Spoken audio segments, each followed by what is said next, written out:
Matt, what lessons have you learned, or what lessons from last season have you informed you to construct this year's roster? It's a good question. I think you look at our team last year, we were pretty good on the offensive end, and probably not quite as good defensively as we wanted to be. I think that was a big priority for us coming into this year, is to be just more versatile, bigger, longer, more athletic on the defensive end. So I think we feel pretty good about the group we've put together on that end, and I think we're still going to be pretty good offensively. I think that's probably the biggest thing from last year to this year, is a prioritization of defense. What did you like about Shiz Austin and bringing him here? Yeah, obviously a local kid. We've had an opportunity to have our eyes on him for the last 4 years at Temple. So I think with Shiz, it's a combination of his size at the guard position is intriguing. I think his shooting is going to allow him to play on the ball, off the ball. I think he's going to bring some versatility there. And I think it's honestly the whole package. We like the character, the personality. I think there's a lot to like about Shiz. We're excited to kind of get him in our program for his rookie year and see what we can do with him. Yeah, in terms of Zaire, do you have any instructions from the Sixers on how they want him to develop this year?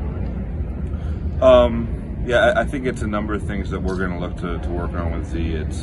He's still super young, right? He's 2 years younger than anybody on the Sixers roster. He's 2 years younger than anybody on the Blue Coats roster. So I think we see him as a long-term guy that's going to be an NBA contributor. So it's just reps as a guard and reading and reacting and making decisions. And I think there's a couple things that we're going to prioritize with him, but more than anything else, we just want to get him reps doing a bunch of different things.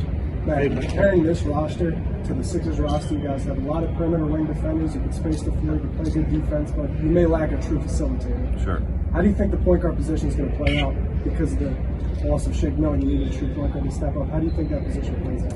Yeah, I think we feel pretty good about the guys we got here, Xavier Munford and Shiz Alston.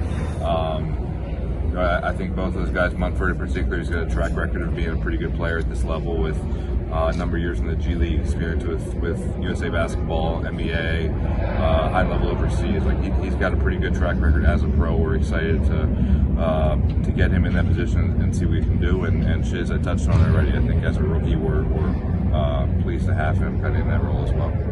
Matt, how are you? Jake Shorts, West Racing. How you doing? Good. How are you? Good to see you as always. And first of all, we're here, second year, the first full season here in this beautiful 275,000, I believe, square foot facility.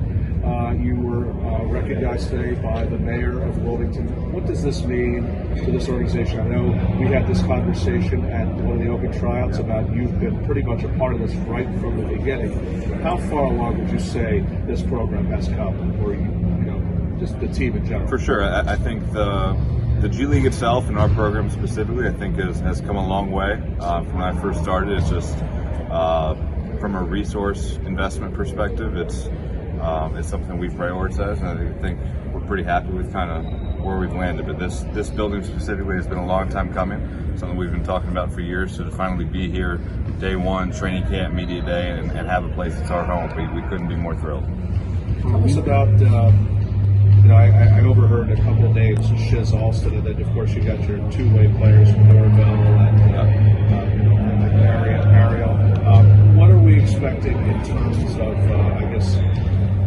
performance-wise? I guess, are they mostly just going to keep just kind of going back between the Sixers and down here? The two-way guys? Yes.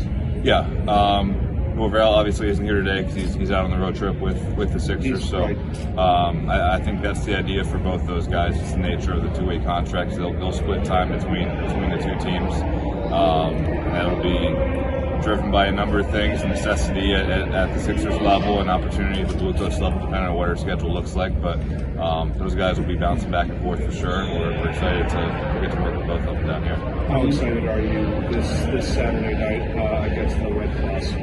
Yeah, I mentioned just being able to kind of start the season here at the Fieldhouse as our home base, and I think to open up at home is a great opportunity for us to get some people in the building and show what the team can do.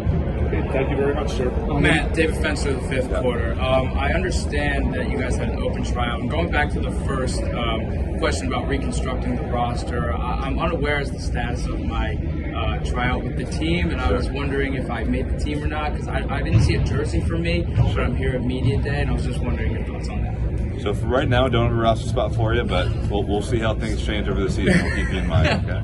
Thank you.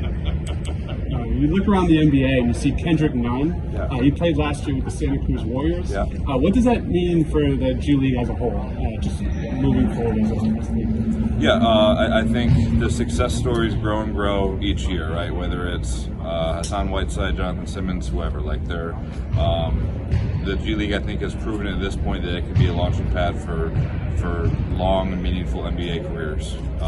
And you know, I think those stories will keep coming, and hopefully some guys in our mix here will be one of them. But you know, I think the league has done a great job of creating an infrastructure where guys can play in the G League and get better and be prepared for the NBA opportunity. How much do you think that the G League helped Furkan Cortez? You know, he was up and down and everything, got some pretty good minutes. How much do you think that kind of helped him? Yeah. So Furk wasn't here for, I wouldn't say it was a terribly long stint in Delaware, but he did get some time with us and got some reps. I think for any NBA player, just given an NBA team's practice schedule and game schedule, there's not that many opportunities to play live 5-on-5 basketball if you're not in the rotation. So I think that's part of the reason we're here, right? Is for to provide a place for players to come down and have that experience of live game reps in a 5-on-5 setting. So I think you know, we'd be happy for kind of the success he's had over the last couple weeks, especially the game winner the other night. But I think that's an opportunity for a number of guys where if they're not in the rotation, this is a viable place to come down and get some reps. Matt, Coach K from Duke talked about the NBA potentially expanding and adding a draft that would see the G League also be able to get 2 rounds worth of players. What do you think this means for Delaware and the G League alone? Yeah, I think just the way the league has grown from the NBA perspective, I think teams are, like I said, more invested, and I think they're still figuring out what the best use of it is. The 2-way contracts are kind of the newest mechanism, and then the Exhibit 10s kind of came along with that. So I don't know what those conversations are looking like at the league level. If we're talking about 3rd round, 4th round, I'm not sure. But I do think it's something that the G League is here to stay, and the NBA at the league level is going to kind of figure out the best way to utilize it moving forward. Thank you. What are your thoughts on the new free throw rule being implemented this season? Honestly, I don't know. No one's ever done it, right? So I don't know what it's going to look like. I don't know if we know what all the ramifications are going to be. I think the idea is to speed the game up, and I'd imagine we're going to accomplish that. I just don't know. It's going to be new for everyone, so it'll be a learning experience. I'm excited to see what this first month or two look like with the new rule. And maybe we'll have a better answer for you down the road. One more, Matt. Good. Thanks, Matt. Thank you, guys. Thank you.